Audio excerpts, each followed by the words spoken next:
que tenemos un invitado. Que yo tengo mucho tajo. Muchas gracias. Prepárame bonita la cesta, ¿eh? Hombre, maravillosa como siempre. Ya saben ustedes que en este programa, Estamos en España, es un programa alternativo, diferente, donde cabe de todo un poco. Música, invitados, libros. Tenemos una dirección de internet a las que ustedes pueden consultar: www.rtvespaña.rtv.es. Y les digo que tenemos invitados en este caso. No, tranquilo, nada, ni te muevas. Muchas gracias, me siento aquí. Antonio Álvarez Gil, que nos presenta su libro Delirio Nórdico, un hombre de origen cubano, si no me equivoco. Exactamente. Y bueno, un libro que nos habla de las aventuras y desventuras de aquellos cubanos que en su día dejaron esa tierra tan querida para emigrar a otros lugares y buscar un sueño, una vida mejor, que fue tu caso. Exacto, sí. Fue tu caso. ¿En qué año? 94. En el 94. 94. ¿Y a dónde te diriges? ¿Por qué sales de la isla? Bueno, desde hace 4 décadas y media hay muchos cubanos que intentan, unos lo logran, otros no, salir de la isla. El por qué se van los cubanos de su patria en este periodo que se llama, bueno, el periodo después de la revolución que ocurrió en Cuba en el 59, es bastante conocido. Quizás no tenga sentido entrar en el detalle de, bueno, cómo es la vida en Cuba, por qué, la ausencia de libertades, etc. En todo caso, este libro trata sobre un contingente importante de cubanos. Claro, es la recreación novelística de hechos reales que ocurrieron en aquellos años, ¿no? Sí. Y de un grupo de cubanos que fueron a parar a Suecia, un país, como se sabe, escandinavo, del norte de Europa, muy diferente en todo nuestro país, un país que, bueno, en cultura, en lengua, idiosincrasia, en clima, por favor, ¿no? Totalmente diferente al nuestro, y este grupo de cubanos, entre el 93 y 94 mayormente, fueron a parar allí buscando asilo político. Hay que decir que una parte lo obtuvo, pero la mayor parte no lo obtuvo, por lo menos de manera inmediata.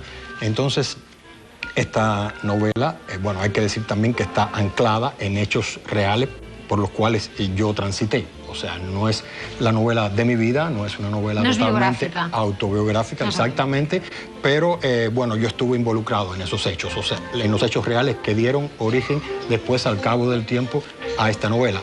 Y hay que decir que, bueno, los personajes de la novela está dividida en 2 partes, lo digo para que el lector, cuando la adquiera, lo sepa, ¿no? Que la primera parte se desarrolla en el campamento donde están todos estos cubanos. Bueno, en total llegaron 2000, claro, nunca pienso yo que 2000, más o menos. Nunca coincidieron todos en el campamento, 100, 200, 300, 400. Después se circulaban por Suecia, distintos.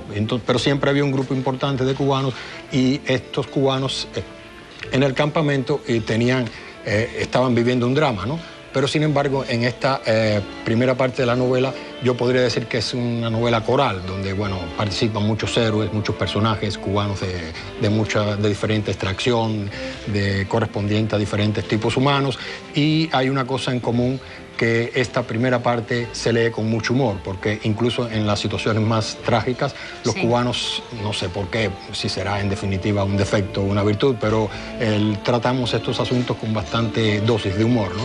Así se desarrolla esa primera parte, y después hay otra parte que se llama Estocolmo, donde las peripecias fundamentales son las peripecias del héroe central de la novela, que también, desde luego, aparece en la primera parte, y ya tiene un poco menos de humor y más de drama, porque, bueno, ya la novela se encamina hacia el final de la vida en Suecia de este héroe, que no quiero revelar la trama, pero bueno, que no es totalmente cómica, podríamos decir. Antonio, las emigraciones en diferentes épocas y en diferentes países supongo que tienen elementos comunes entre sí. ¿Cuáles son desde tu punto de vista?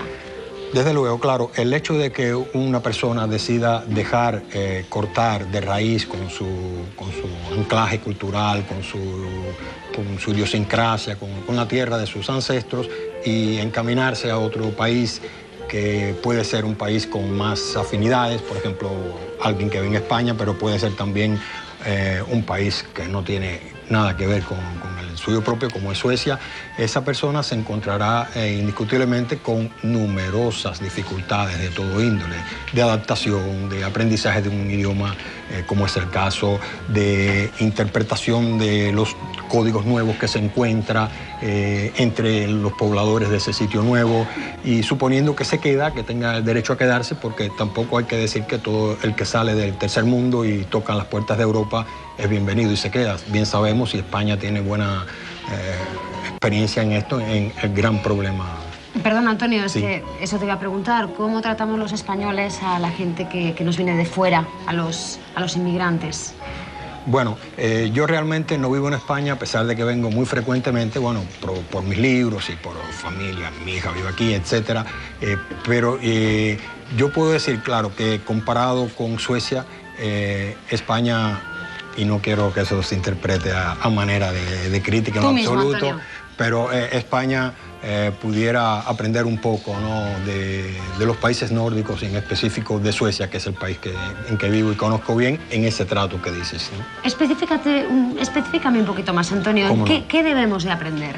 Bueno, en primera, que cuando una persona llega, Suecia, hablando de Suecia, Sí, vamos a no lo centrarnos en deja, Suecia. no lo deja no lo deja tirado en la calle. Por ejemplo, en Suecia nunca vas a ver a ningún inmigrante vendiendo discos ilegalmente o florecitas o no sé, porque ¿Qué es lo hay que una ocurre en ayuda. este país? ¿A eso te Es refieres? lo que yo he visto en este país, exactamente. Y bueno, hay una ayuda total del Estado sueco para que las personas esas aprendan el idioma, para encaminarlos en su nueva vida, en la sociedad, para enseñarles cómo funciona la sociedad, incluso para ayudarlos a buscar trabajo.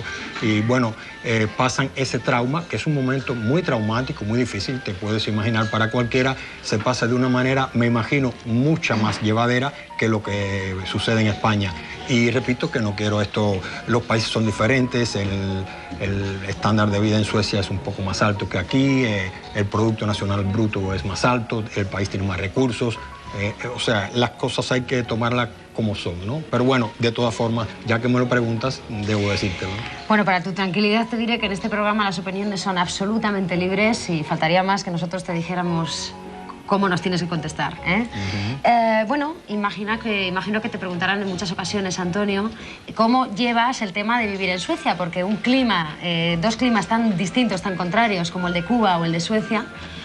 Sí, ese es muy difícil, sobre todo al principio, ¿no? Yo, por ejemplo, ya personalmente llegué a Suecia en mayo del 94, pronto vino el verano, y en el verano en Suecia prácticamente, por lo menos en Estocolmo, prácticamente el sol no se pone, entonces te confundes totalmente. Eso es una de las primeras impresiones. Después, bueno, ya en el tema social, que es lo más importante, hay que adaptarse, hay que hacer grandes esfuerzos si quieres adaptarte y vivir en armonía con la sociedad, con el entorno.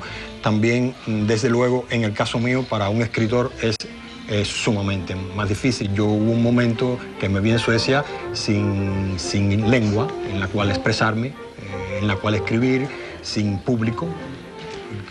¿Cuál era mi público? Ese es un problema que hasta el día de hoy lo sigo teniendo todavía un poco no muy claro, ¿no? ¿Cuál es mi público?